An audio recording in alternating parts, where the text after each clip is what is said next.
Morning. I invite speaker Kamlesh Kapadia. About Kamlesh. Kamlesh Kapadia is a technical advisor and author of technical books series From Concept to Clarity. He's BSc Honors, BSc Tech and MSc Tech from UDCD Mumbai with a specialization of fats, oils and oleochemical technology. More than 37 years of experience in the field having delivered more than 180 lectures across domestic and international conferences. He held the position of ex-chairman and CEO in Dismet Balestra, India Private Limited, ex-product manager Alpha Level, Tumba, Sweden for soft column deodorization technology, developed from its inception to launching in Europe, USA and Asian markets. He was also responsible for the business operations in US, Europe, South America, in South American market. Ex-senior GM, Alpha Level Malaysia, Asia Pacific region, handling the entire Asia Pacific region, responsible for handling the operation in various countries, such as Malaysia, Singapore, Indonesia, Philippines, Thailand, China, Taiwan, Japan, Korea, Myanmar, Vietnam, Australia, New Zealand, Hong Kong, and he traveled extensively for the technology promotion. Please welcome Kamlesh. Thank you so much. Hello, hi, and good morning. Yesterday, I was listening to some of the interviews, and it is going like this. Journalist, what is the secret of your success? He's taking an interview of a CEO. CEO says only 2 words. Journalist asks, and what are they? Right decisions. CEO says right decisions. Journalist asks then, but how you make a good decisions? CEO says only 1 word. What is that? Experience. Journalist asks, and how do you get an experience? Again 2 words, and he says, and what are they? And he says, wrong decisions. So the technology is like that. Most of the time what happens, certain wrong decision creates a new technology. That's the reason I said, and that's how technological metamorphosis and recent advances in edible oil refining technology today and tomorrow. That is the topic, and here I am going to present not the specific topic as such. What I am trying to focus or what I am trying to cover here, I was in the industry for last 37 years or so. I am trying to recollect or recompile how the technology evolution taken place, when actually technology taken the leap, and what is the situation today, and what will happen tomorrow for the technology development. If you see until 1990, nothing much technological advance was seen, except development of new ranges of separators. Capacity of refineries was mainly 1,500 tons. And during 1989, the first technological advancement took place, what is we call as a lipofrac. Lipofrac of sunflower oil dewaxing. It is a separator-based process. And we were using detergent and all that to remove the waxes. Earlier, if you see, this lipofrac was used for palm oil also, to make a palmolene. But there are a lot of issues with that technology. Then first time we saw a big capacity refinery. Rather big, not I'm saying that, rather big capacity refinery. That is 200 tons, that is NDDB. And the first time, we heard a lot of time that what is self-cleaning separators and this and that. And first time we have seen what is self-cleaning separators.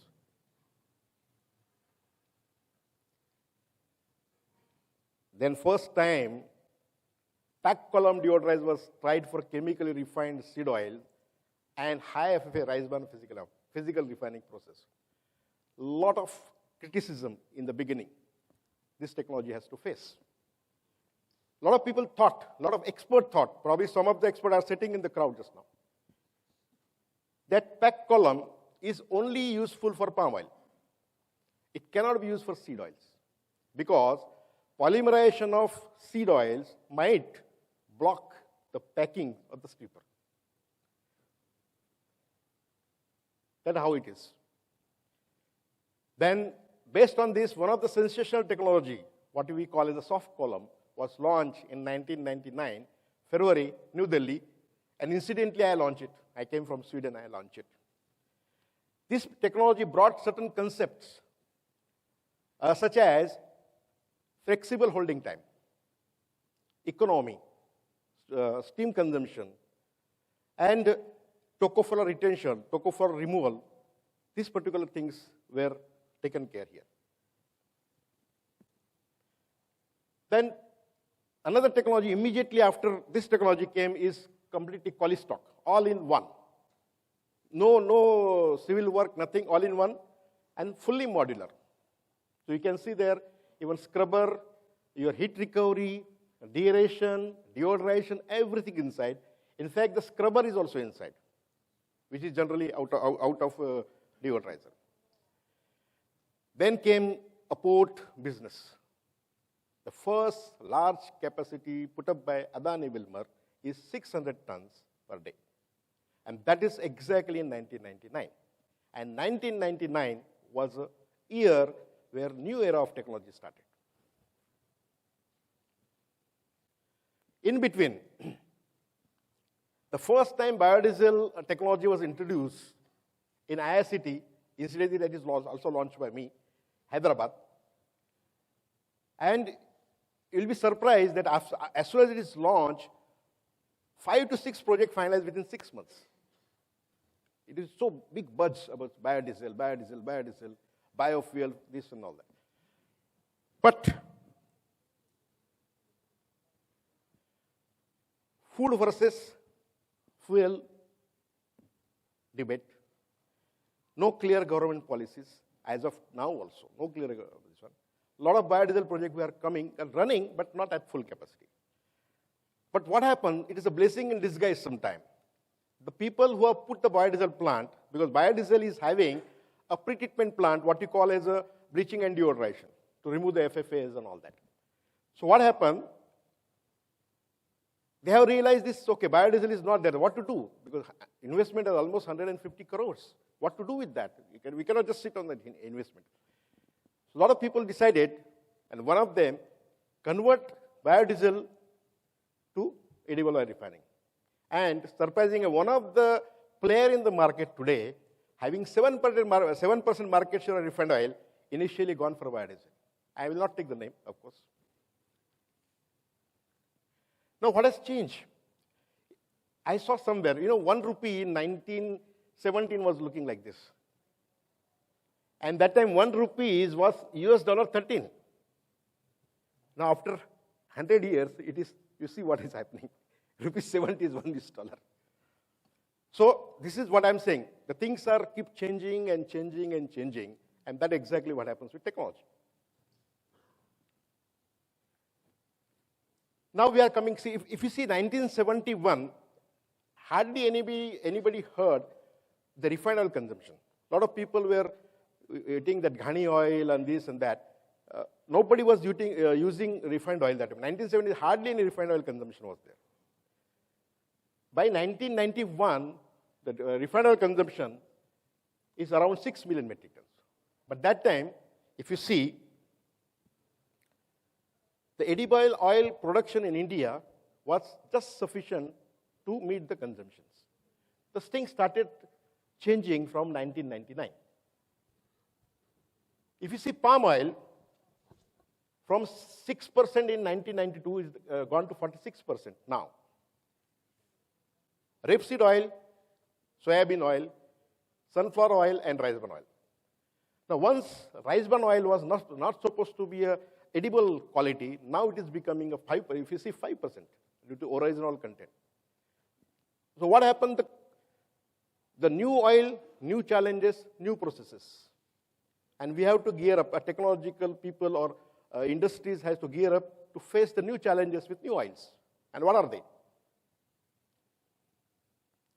Here you can see that palm oil from 0.06 million metric ton has gone to 9.2 million metric ton consumption. This What happened?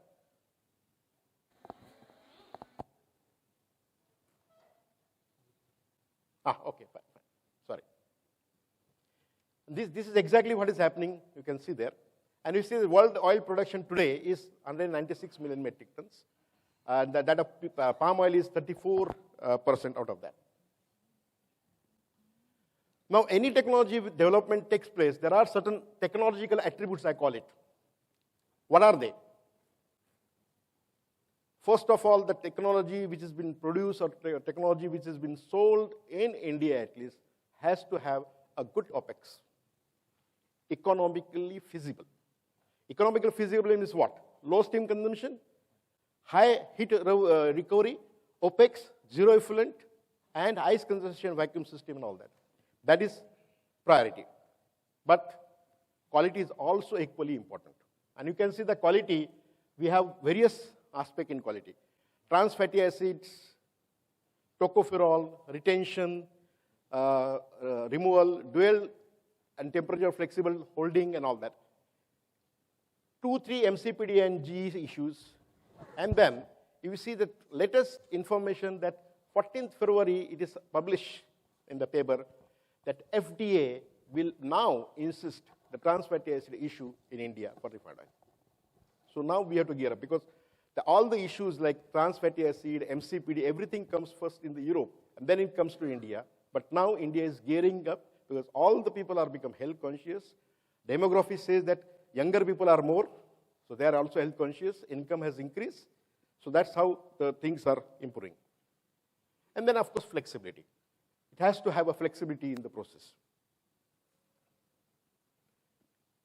The fat oil refining technology's latest development, now MCPD and GE a burning issue. Now the burning issue is it is burning since yesterday, if you really see. Because a lot of people have discussed on that. So probably I will not now, I will skip this because I had prepared something. But I will just focus 2 or 3 slides, which was, I think, fortunately not covered yesterday. So I can just go on that. Oh, sorry. Then second is nano-neutralization. Nano-neutralization also is a very good, interesting subject, but my next speaker, Mr. Dr. Wim, is going to cover this. But just I wanted to tell on this nano-neutralization, that is the first sunflower oil application is introduced in India. Earlier it was operating only on soybean oil.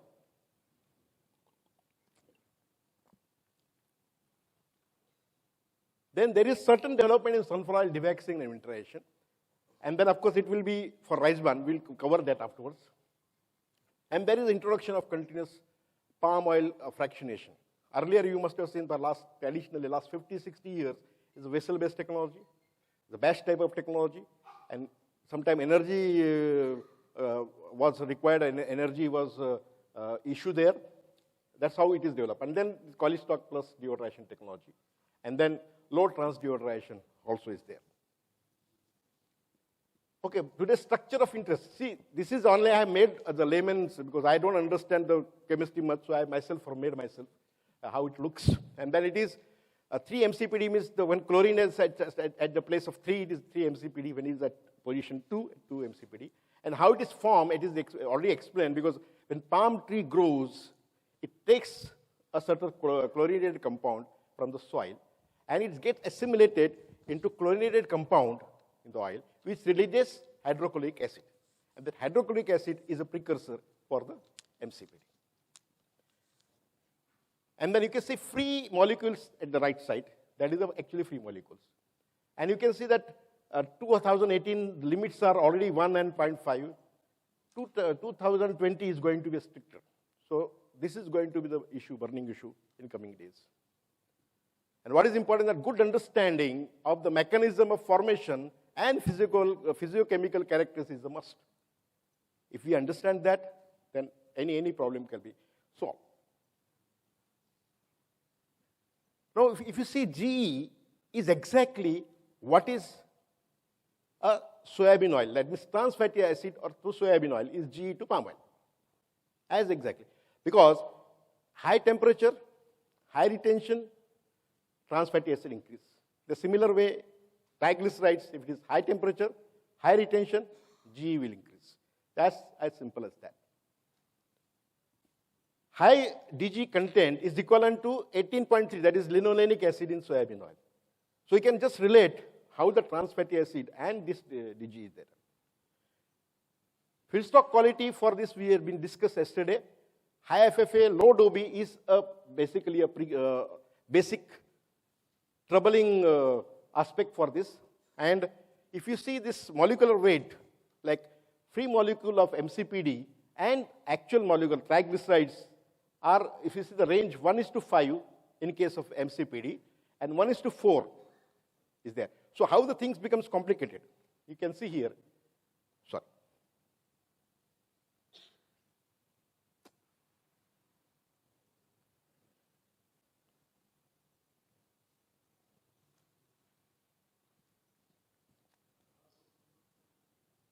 Pointer guy.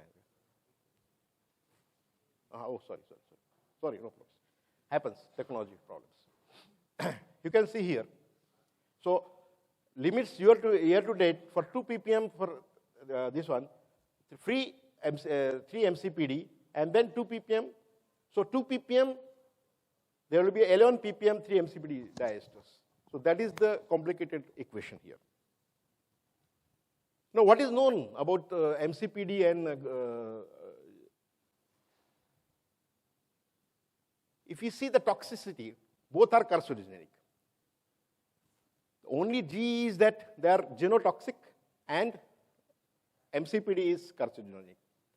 Precursors, as we discussed just now, is triglyceride chlorine, and for glyceride GE, it is diglyceride and heat. Mechanism of formation, okay, this is a complicated thing, we will not go into that details. The critical refining state where it starts forming. In fact, it starts forming in degamming bleaching, but the first appearance of MCPD happens exactly around 130 degrees centigrade when you go to that section. G is only during deodorization, and stability can only be degraded by having a strong alkaline, but it is not viable. Like somebody we are discussing in the morning, chemical refining is the only solution. But we will come back to that, how the qualities are different for different processes. And conversion of MAG with strong acid, volatile. Now the one thing is about DG is a volatile. It can be removed. So a lot of people are talking about molecular distillation. As I think somebody yesterday asked the question, short path distillation. Very high vacuum in the sense, very low absolute pressure, high temperature, it can be done. It is already been studied.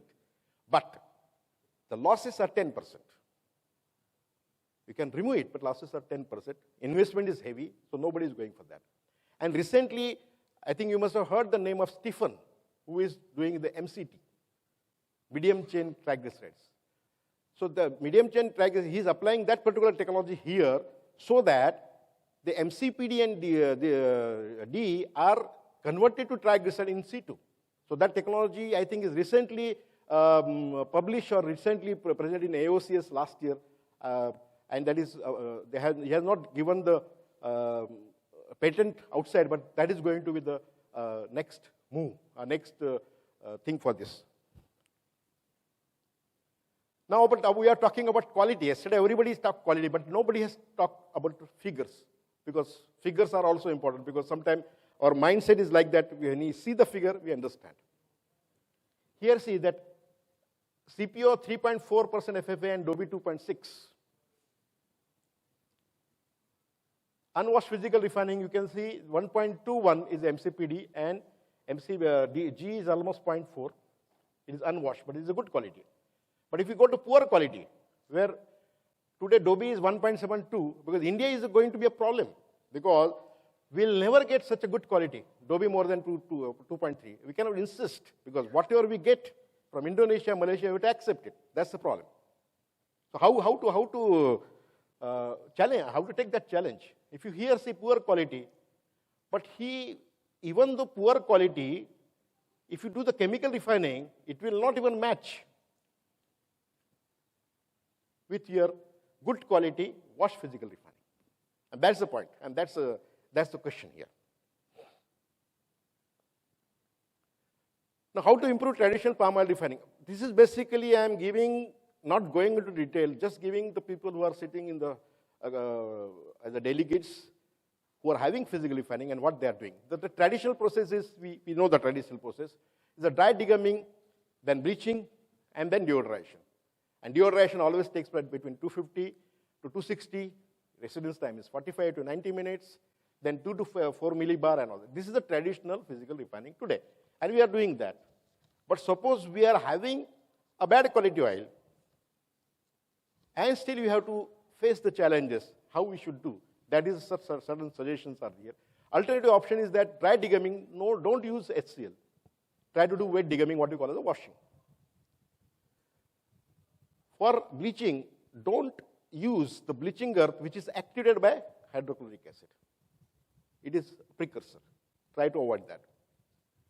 Combi clean process, in the sense where we have a silica and then two-step bleaching and all that, what we call the combi clean process. For GE, lower temperature, longer time, dual temperature stripping DO, and post-refining. These are the another factors there.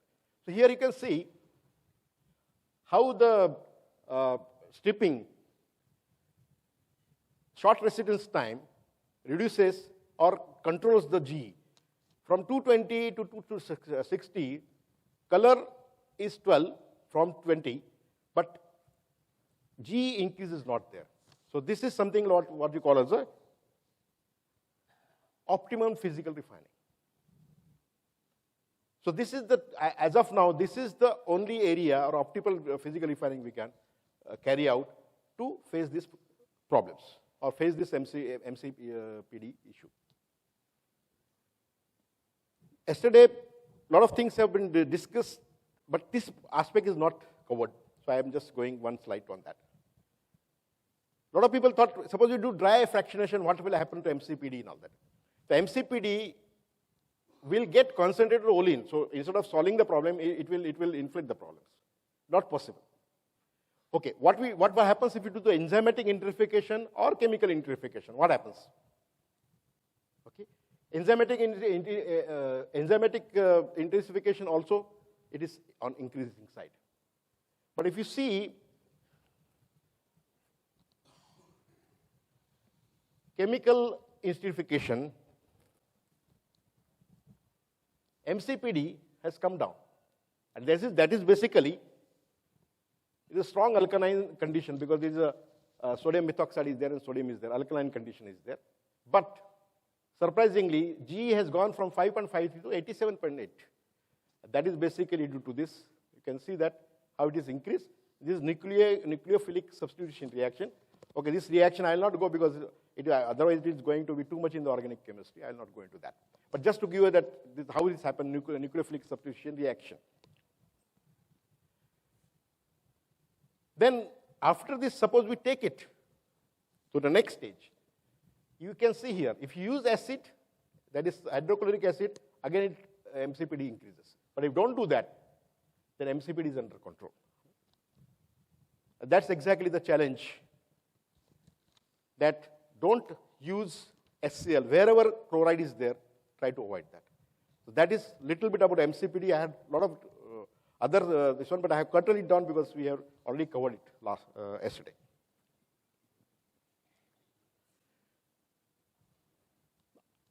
Dewaxing and winterization. Okay, everybody is knowing that this technology is available for ages together. But there are certain new development happening which are beneficial or beneficial to industry. A lot of people talk about dewaxing. But do we know? There are two types of waxes. One is crystallizable waxes and another is non-crystallizable waxes. The crystallizable waxes are generally the waxes are the long chain fatty acid esters. Okay? So what happens, C42 to C58 waxes of this chain length will crystallize. But waxes below C36 and C40 will not crystallize. How this is significant, I'll just explain to you. Now here you can see that the cold test, there are various cold tests available, but nowadays, if you see here, 5.5 hours 0 degree means 60 to 70. This is a threshold value. And this is okay for India in some. But now slowly the sunflower refined are also getting exported also, so we have to be a little bit careful. So what is the requirement today is 48 hours and more than more than 0 degrees centigrade. Cold test means 20 to 25 ppm wax. And here you can see the graphical representative happen. Now one interesting thing happened, which we tried to do in R&D. You know that we have introduced first SFO dewaxing in India on nanonucleation. I am still confused, Dr. Vim, on that. After the, before the dewax, before the oil passes to nano, wax ppm was 1800. After the nano, when it goes to bleaching, wax ppm was 900. But when it is tried in the laboratory, total waxes means non-crystallizable, crystallizable plus crystallizable waxes, total waxes and crystallized waxes, we are matching. So then exactly what is happening, because gravimetric analysis was showing that 1800 ppm wax got reduced to 900 or 800. And accordingly, mass balance we are getting in the refinery. So still is a big question mark how that waxes are getting reduced. Scientifically, there is no proof just now, but we are working on that. So that is, could be, I would say, one of the advantage of nanonucleation. Dewaxing also, as I said, there was a separator-based process. Then we have a lot of issues about effluent, a lot of issues of water uses, non-consistency of the quality, like 0 degree 5.5 hours. These are the lot of issues we are facing. Then came WinWax can process up to 500 ppm. Now the problem was that this is what we call as a lipofrac process first. Second is a dry fractionation, dry winterization. There, earlier, whatever horizontal filters were available, they can take up to 1000 ppm of wax. Anything more than you have to redo the dewaxing. That was a drawback. So, overcome this drawback, there are two types of filters introduced in the market. One is WinWax, it can take up to 5000 ppm wax, and also RBO up to 3%. It is every filter is 200 square meter filter, and depending on the application, it can give the filtration. And then this Miura super filter. They're also working fine. The holding volume for the WinWax is more, holding volume for super filter is. So low capacity plants and all that, super filter is better utilized. And then super filter is something like working at around 100 around the quarter. WinWax is latest development, it is just introduced. So WinWax is around 35 to 36 operation. These are just brief economics, because when we talk about economics, economy comes. If you see that hierarchy of this one, economy comes. So if we simply say that this does not need a filter aid. Earlier, without filter aid, dewaxing was not possible. We have to use a filter aid.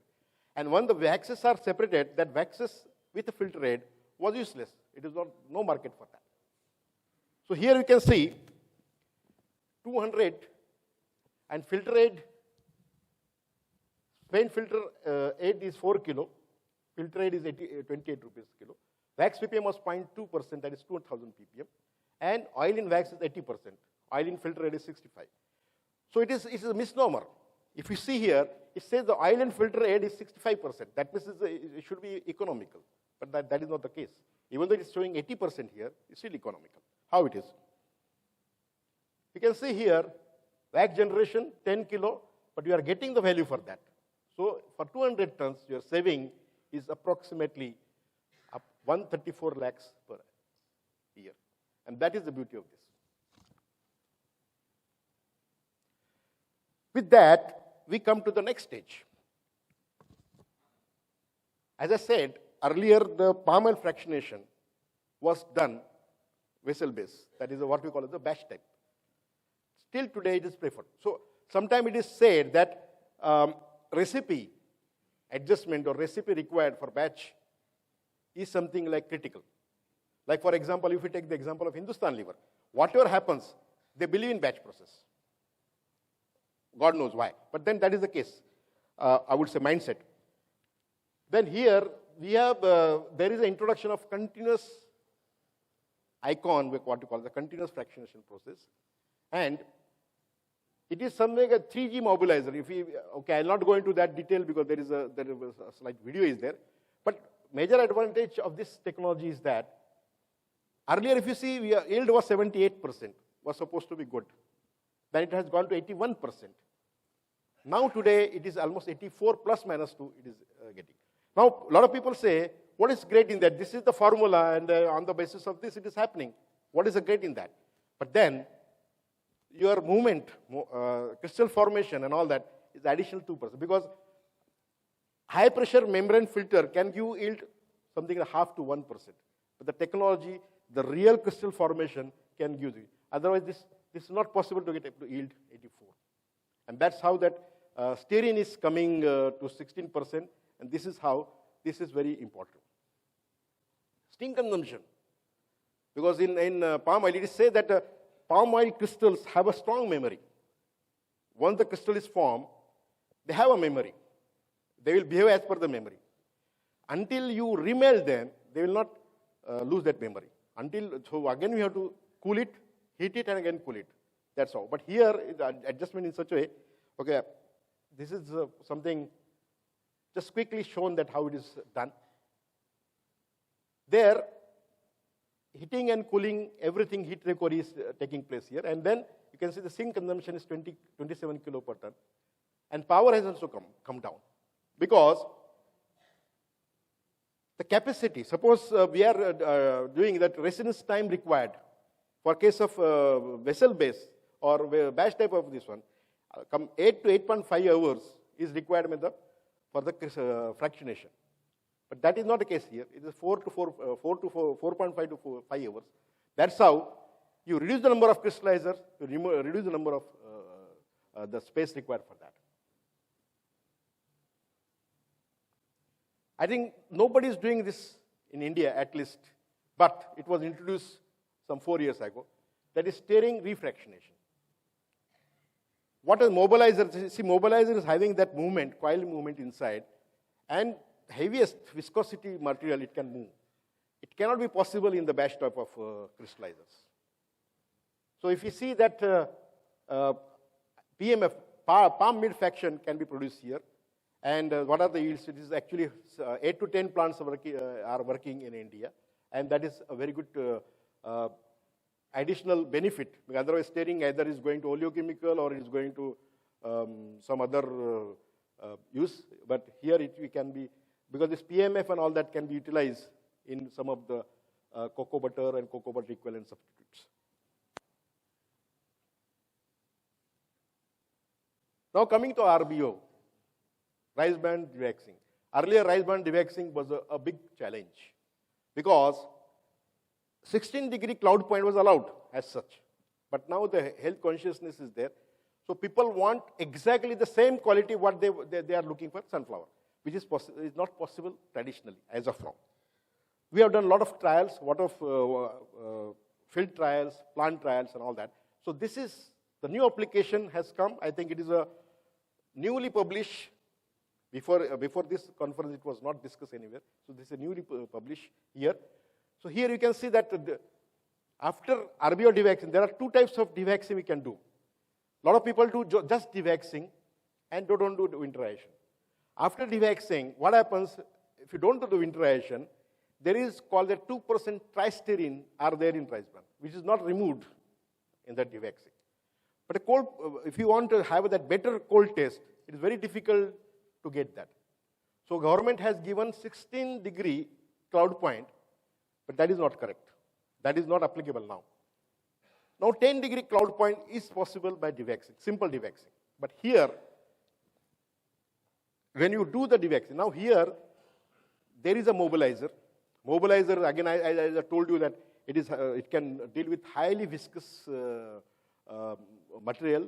That means when rice bran we cool down to certain temperature, it has become very viscous, which is not possible in other cases because that viscous material cannot be filtered. Here is a membrane filter plus mobilizer.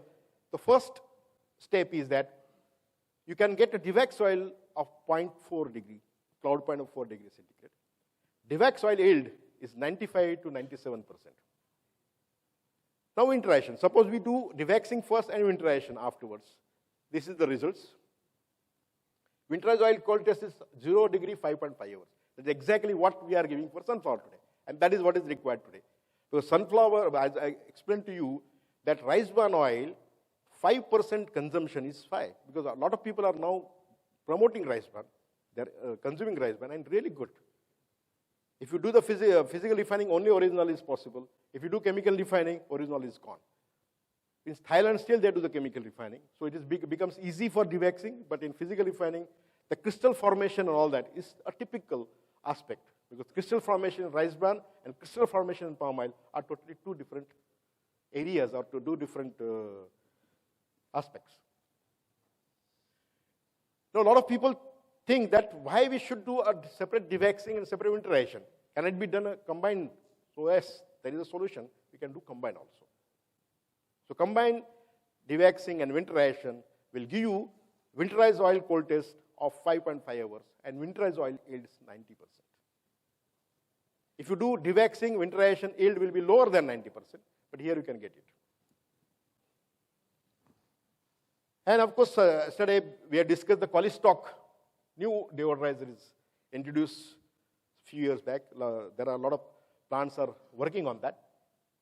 And here you can see that there is no generation splash oil. The stripper section integrated for palm oil. Steeping steam has come down. Earlier it was 8, 10, 12. Now there is come down. So economically it is been. And the important thing that earlier PFAD, palm fatty acid distillate, were in the range of 86, 87, 88.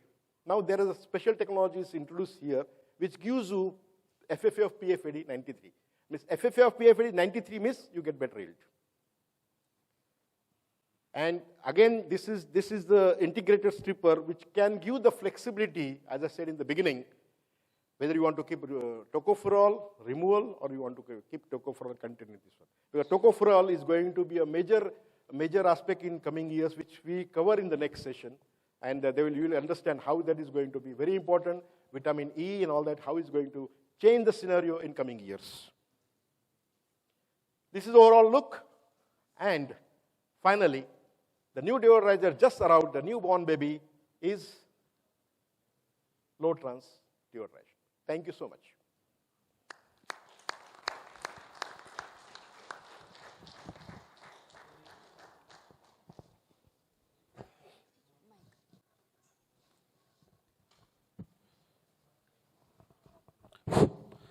Any question to Kamlesh?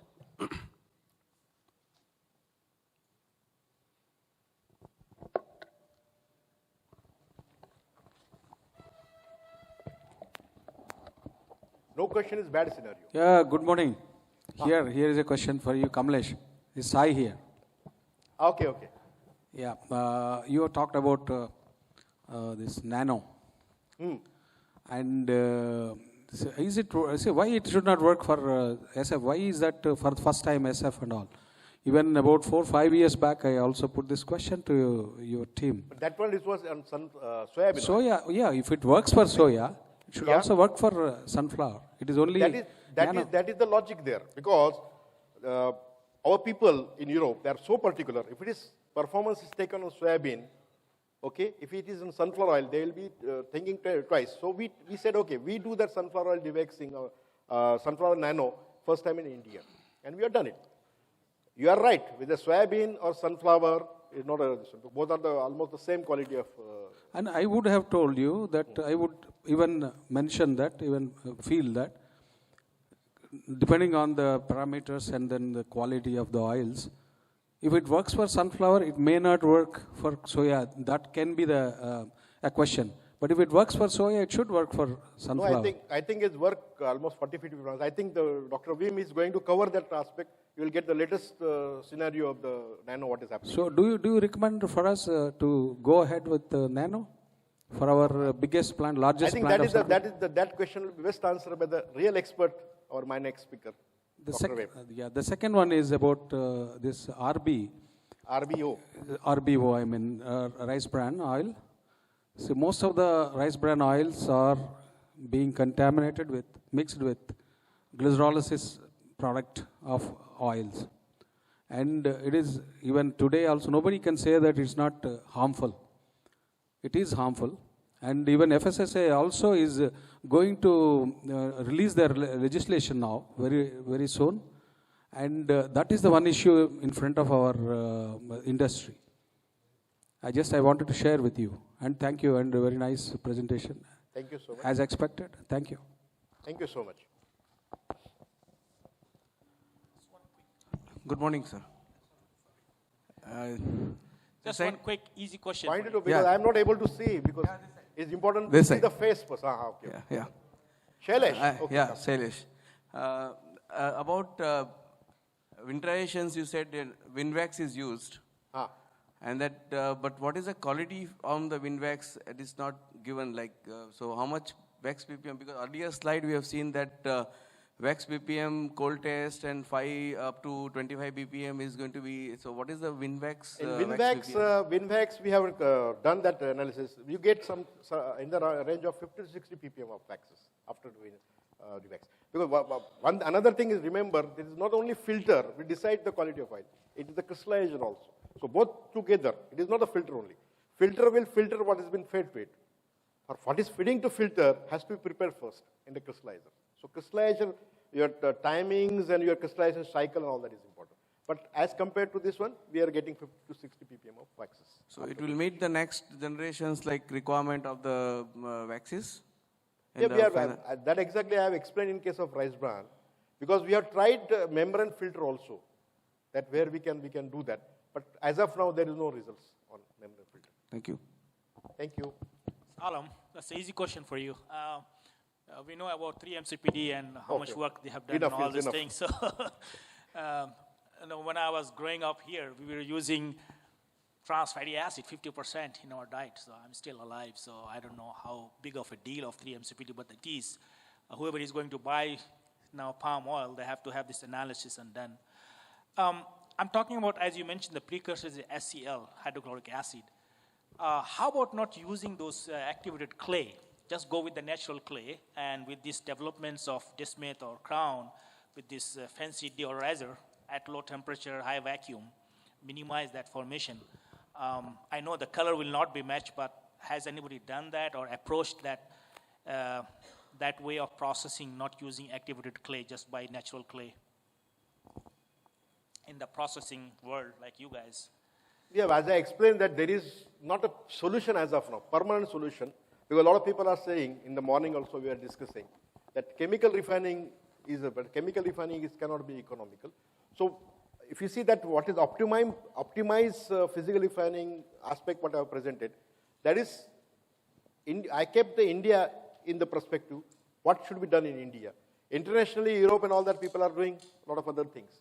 But if you use the neutral bleaching earth, that is a better on controlling the MCPD. If you use activated bleaching earth, we don't know, because suppose activated bleaching earth is done actuation by sulfuric acid, which is again a very old traditional thing. It will not have the impact on MCPD increase. But if you do the acid actuation by HCl, hydrochloric, then it will have the impact. That exactly I have presented there. So I have one question for you, Kamlesh.